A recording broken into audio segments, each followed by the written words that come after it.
You will hear a number of different recordings and you will have to answer questions on what you hear.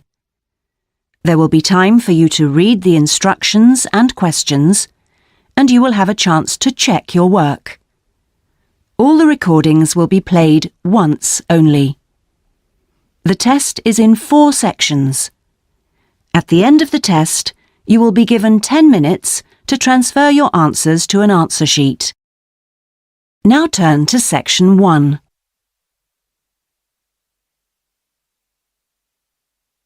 Section 1. You will hear a conversation between a student and a job advisor. First, you have some time to look at questions 1 to 5.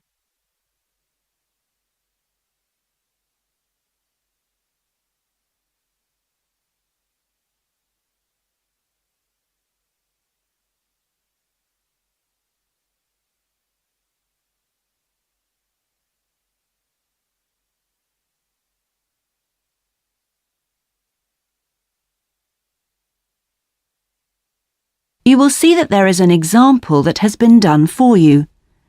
On this occasion only, the conversation relating to this will be played first. Good morning. Oh, good morning. Is this, room number 26? Yes, that's right. So, is this the Student Job Centre? It certainly is. How can I help you? Well, actually, I'm looking for a job, a part-time job. Do you have anything available at the moment? The student is looking for a part-time job, so part-time has been written in the space. Now we shall begin. You should answer the questions as you listen, because you will not hear the recording a second time. Listen carefully and answer questions 1 to 5. Good morning. Oh, good morning. Is this, room number 26? Yes, that's right. So, is this the Student Job Centre? It certainly is. How can I help you? Well, actually, I'm looking for a job, a part-time job. Do you have anything available at the moment? Yes. Are you a registered student? I'm afraid this service is only available to full-time students. Yes, I am. I'm doing a degree in business studies. Here's my student card. Which year are you in?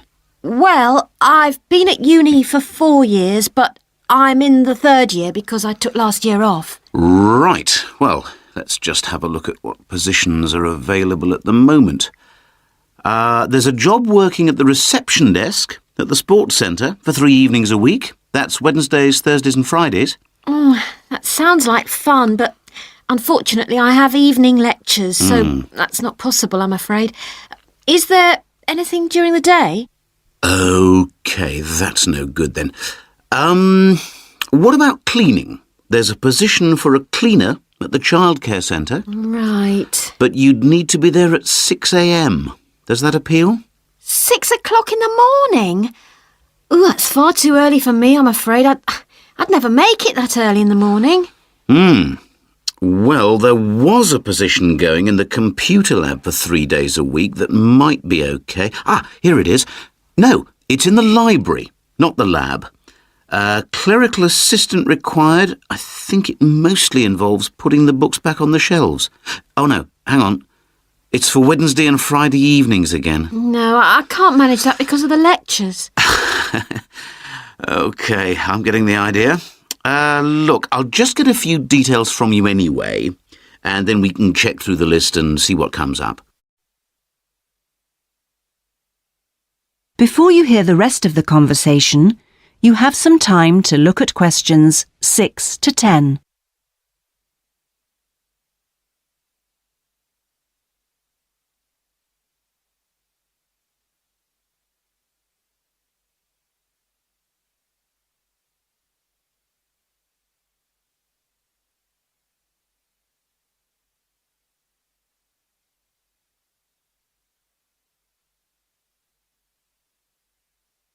Now listen and answer questions 6 to 10. We'll fill in the personal details on this application form first, if that's okay. Yeah, that's fine. Now, what's your name again? Anita Newman. That's Newman. And your address, Anita? I'm in one of the halls of residence for postgraduate students. You know, International House. OK, that's easy. What's your room number there? Room B569. No, sorry, B659. I always get that wrong. I haven't been living there very long. Do you have any other skills? Typing, languages, that sort of thing? Well, I speak some Japanese. Right, I'll make a note of that. Now, let's see what else is available. What do you think of administrative work? There's a position for an office assistant at the English Language Centre. That sounds interesting. It's for 3 days a week, Monday, Friday and Saturday mornings. Interested? I was hoping to have Saturdays free, but I need the work, so... Can you tell me what the job involves? Yep, sure. It says here that you'll be required to deal with student inquiries and answer the phone. I'm sure I can handle all that without a problem. Great. Well, would you like me to arrange an interview for you? Say Friday morning around 10? Can we make it a bit later? Unfortunately, I've got something to do at 10. Would that be okay? Not a problem. How about 11:30? Hope it works out for you, Anita. Me too. And thanks for all your help. That is the end of section 1. You now have half a minute to check your answers.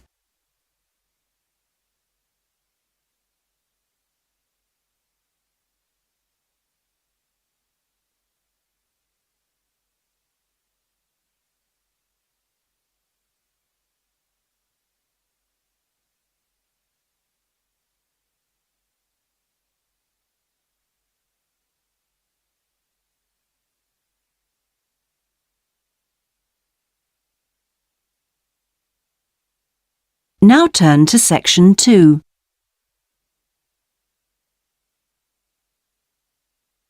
Section 2.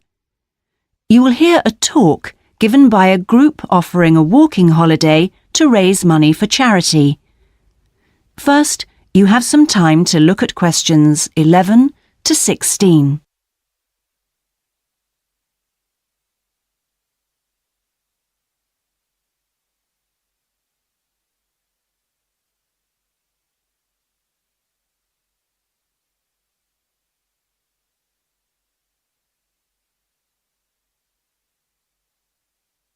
Now listen carefully and answer questions 11 to 16.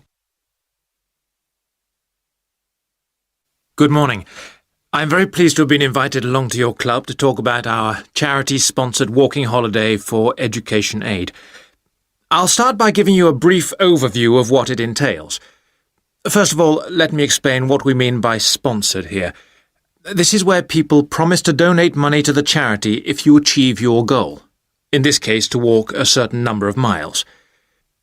Basically, we are organising a 10-day holiday from the 6th to the 16th of November, with 8 days actual walking, trekking in the Samira Mountains. Let's have a look at some of the details. We require you to raise sponsorship money of at least $3,200, paying $250 of it up front as a deposit, and the rest in stages throughout the year. Out of this, about 35% will go on your expenses, and that leaves 65% guaranteed to go to the charity. Which brings me to the most important part. This trek is being specifically organised to help education in the Samira region. Last year, we helped train teachers for the disabled, and this year we're focusing on the pupils. Each of the walkers' sponsorship money will go to help an individual special needs pupil in one of the mountain schools. In the second part of the talk, I'll be giving you a lot more details. But back to the basic information. Age limits. This is the second time we've run this kind of holiday, and on the first we even had an 80-year-old. But we found it was wise to establish limits this time. You have to be at least 18, and the top limit is now 70. Though you need to obtain a health certificate from your doctor if you are over 60 years old. Now, The Samira Mountains are among the highest in the world, but you mustn't be too daunted. We will mainly be trekking in the foothills only, although there will be spectacular views even in the foothills. However, you will need to be extremely fit if you aren't now and you're interested in coming with us. You have plenty of time to get into shape. You'll be sleeping in tents, so you must have quite a bit of equipment with you, but you will be helped by local assistants. Your bedding and so forth will be carried by them. We ask that you only walk with a small rucksack with needs for the day. I don't think I've really said enough about the marvellous area you'll be walking in. Let's have a look at some of the sights you'll be seeing. Apart from these spectacular snow-covered peaks and valleys, there are marvellous historic villages. The area's been famous for centuries for making beautiful carpets, although recently there has been a trend to move into weaving blankets and wood carving. The people are extremely friendly and welcoming. We deliberately keep the party small in size to minimise disruption to people and landscape. Before you hear the rest of the talk, you have some time to look at questions 17 to 20.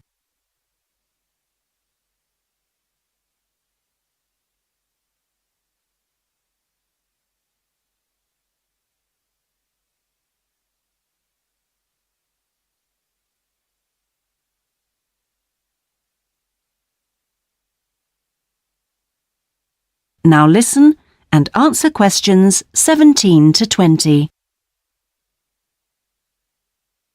I hope that there are still some people interested. I will be distributing leaflets at the end where you can find out more information. But just for the moment, I'll outline the itinerary, the main high points of the holiday. Obviously, you'll start by flying out to Kishba, the capital city, on day 1.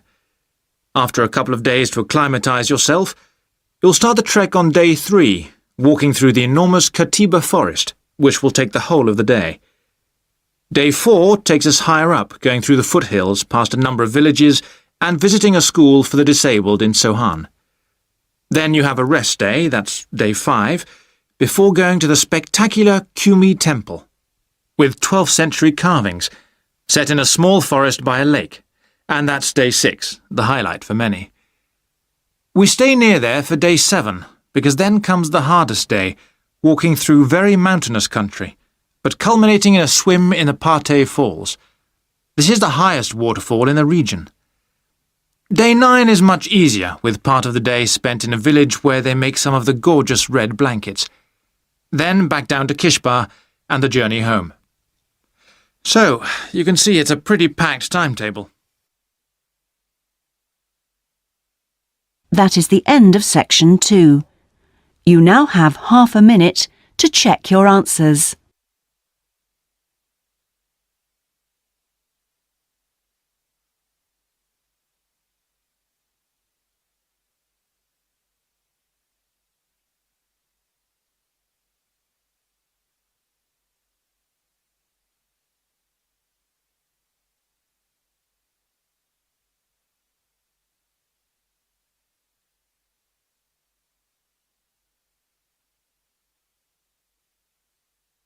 Now turn to section 3.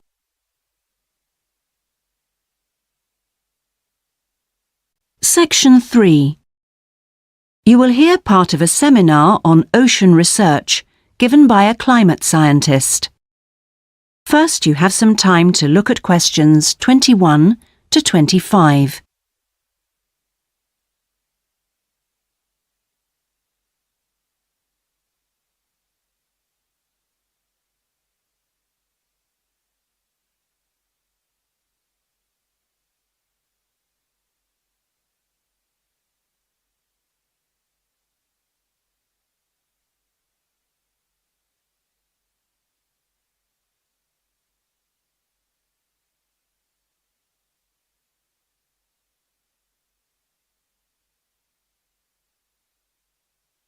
Now listen carefully and answer questions 21 to 25. Thanks to all of you for coming along today to hear about how the robotic float project is helping with ocean research. Well, first of all, we'll look at what a robotic float does and its use. So let's start with the device itself. It looks a bit like a cigar, and it's about 1.5 meters long. More importantly, it's full of equipment that's designed to collect data. So it can help us in building up a profile of different factors which work together within the world's oceans. Sounds like a big project. Isn't it too big for one country to undertake? That's quite true, but this project is a really good example of international cooperation. Over the last 5 years, scientists from 13 countries have been taking part in the project and launching floats in their area of ocean control. And next year this number will rise to 14 when Indonesia joins the project. That's impressive. But let's move on to how floats work. The operational cycle goes like this. Each of the floats is dropped in the ocean from a boat at a set point and activated from a satellite. Then the float immediately sinks about 2,000 meters. That's 2 whole kilometers down in the water. It stays at this depth for about 10 days and is carried around by the currents which operate in the ocean at this level. During this time, it's possible for it to cover quite large distances, but the average is 50 kilometers. So, what is it actually recording? Well, at this stage, nothing. But as it rises to the surface, it collects all sorts of data. Most importantly, variations in salinity, that's salt levels, and the changes in temperature, a bit like underwater weather balloons. Then, when it gets back to the surface, all the data it's collected is beamed up to the satellite. After about 5 hours on the surface, the float automatically sinks, beginning the whole process again. What happens to the data? Well, the information is transferred direct to onshore meteorological stations, like our one in Hobart, and within 4 hours the findings can be on computers, and they can be mapped and analysed. Before you hear the rest of the seminar, you have some time to look at questions 26 to 30.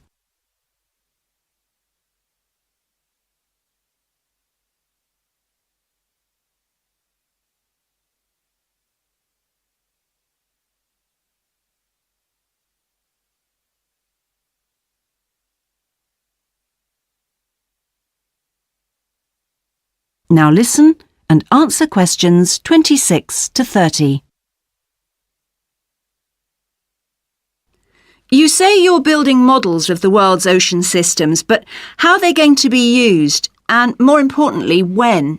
Some of the data has already helped in completing projects. For example, our understanding of the underlying causes of El Niño events is being confirmed by float data.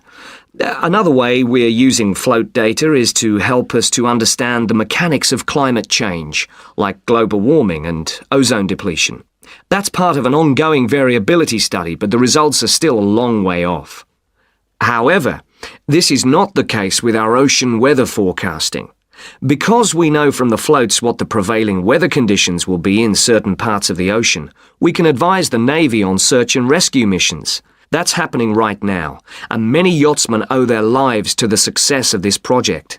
In addition, the float data can help us to look at the biological implications of ocean processes. Would that help with preserving fish stocks? Yes, and advising governments on fisheries legislation. We're well on the way to completing a project on this. We hope it will help to bring about more sustainable fishing practices. We'll be seeing the results of that quite soon. It sounds like the data from floats has lots of applications. Yes, it does. It's also a powerful agricultural tool. If we were aware of what the weather would be like, say, next year, we could make sure that the farmers planted appropriate grain varieties to produce the best yield from the available rainfall. That sounds a bit like science fiction, especially when now we can't even tell them when a drought will break. I agree that this concept is still a long way in the future, but it will come eventually, and the float data will have made a contribution. That is the end of section 3. You now have half a minute to check your answers.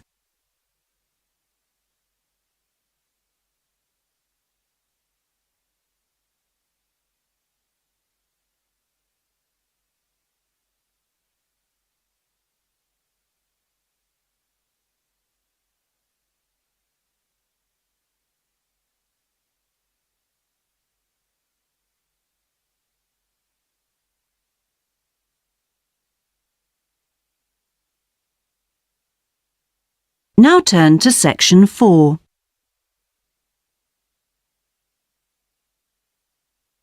Section 4. You will hear part of a lecture about hotels and the tourist industry. First, you have some time to look at questions 31 to 40.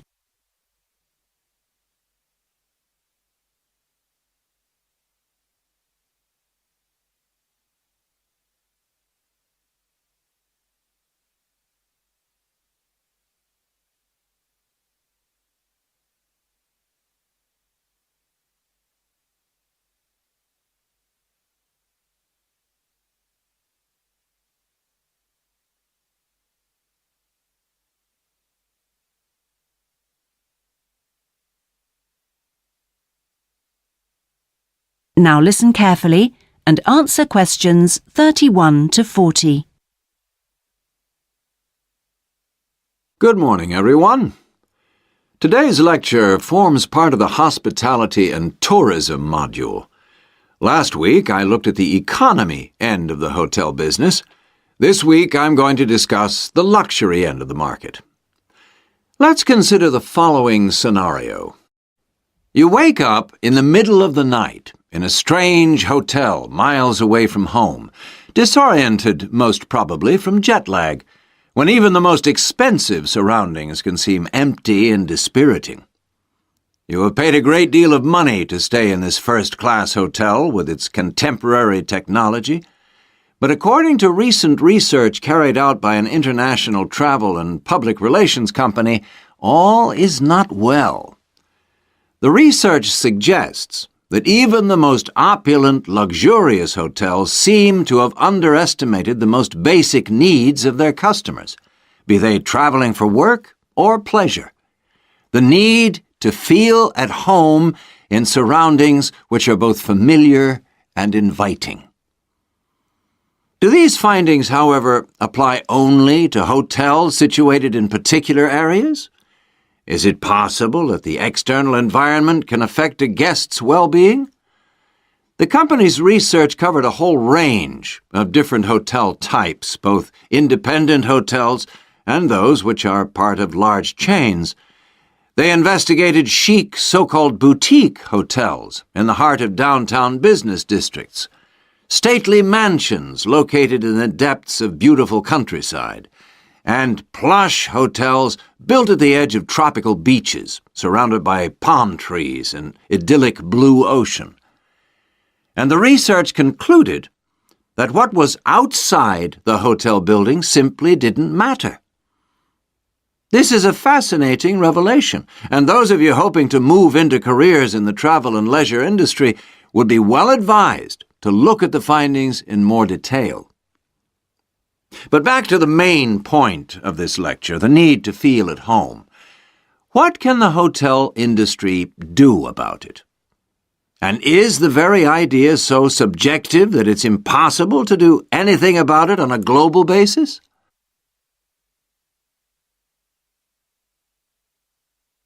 However, nothing stands still in this world. One company has come up with the slogan, "Take your home with you," and aims to provide clients with luxury serviced apartments. Those in the business travel industry maintain that these serviced apartments dispense with all the unwanted and expensive hotel services that business travelers don't want, while maximizing the facilities they do want. For example, not only sleeping and living accommodation, but also a sleek modern kitchen that allows guests to cook and entertain, if they wish, at no additional cost. The attractions of such facilities are obvious, and it'll be interesting to see whether the company manages to establish a trend all over the world and make a lasting impact on the luxury accommodation market. Now, finally, I want to consider the psychology underpinning the traditional holiday hotel industry. As a hotelier, how do you go about attracting people to give up the security of their own home and entrust themselves to staying in a completely strange place and sleeping in an unfamiliar bed? Firstly, hotels exploit people's need to escape the predictability of their everyday lives. For a few days, people can pretend they are free of responsibilities and can indulge themselves. Secondly, there is something very powerful in our need to be pampered and looked after. It's almost as if we returned to being a baby when everything was done for us and we felt safe and secure. And not far removed from this is the pleasure in being spoilt and given little treats, like the minuscule bottles of shampoo and tiny bars of soap, the chocolate on your pillow at night. And we actually forget that we are paying for it all. Next week, I'm going to look at eco-hotels, a fairly new phenomenon, but increasingly popular, particularly... That is the end of section 4. You now have half a minute to check your answers.